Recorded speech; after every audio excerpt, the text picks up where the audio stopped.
आदमी ने एक बहुत ही खूबसूरत लड़की से शादी की। शादी के बाद दोनों की जिंदगी बहुत प्यार से गुजर रही थी।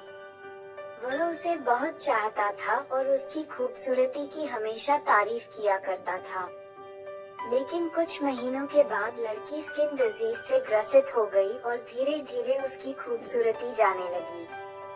खुद को इस तरह देख उसके मन में डर समाने लगा कि यदि वह बदसूरत हो गई तो उसका पति उससे नफरत करने लगेगा और वह उसकी नफरत बर्दाश्त नहीं कर पाएगी। इस बीच एक दिन पति को किसी काम से शहर से बाहर जाना पड़ा।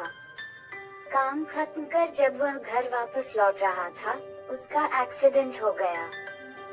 एक्सीडेंट में उसने अपनी दोनों आंखें खो दी, लेकिन इसके बावजूद भी उन दोनों की जिंदगी सामान्य तरीके से आगे बढ़ती रही।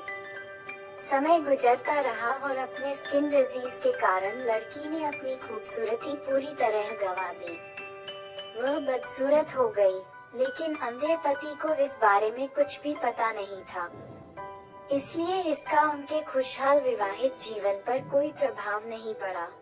वह उसे उसी तरह प्यार करता रहा। एक दिन उस लड़की की मौत हो गई। पति अब अकेला हो गया था। वह बहुत दुखी था। वह उस शहर को छोड़कर जाना चाहता था। उसने अंतिम संस्कार की सारी क्रियाविधि पूर्ण की और शहर छोड़कर जाने लगा। तभी एक आदमी ने पीछे से उसे पुकारा और पास आकर कहा, अब तुम बिना सहारे के अकेले कैसे चल पाओगे? इतने साल तो तुम्हारी पत्नी तुम्हारी मदद किया करती थी। पति ने जवाब दिया, दोस्त, मैं अंधा नहीं हूँ, मैं बस अंधा होने का नाटक कर रहा था, क्योंकि यदि मेरी पत्नी को पता चल जाता कि मैं उसकी बदसूरती देख सकता हूँ, तो यह उसे उसके रोग से ज्यादा दर्द देता। इसलिए मैंने इतने साल अंधे होने का दिखावा किया।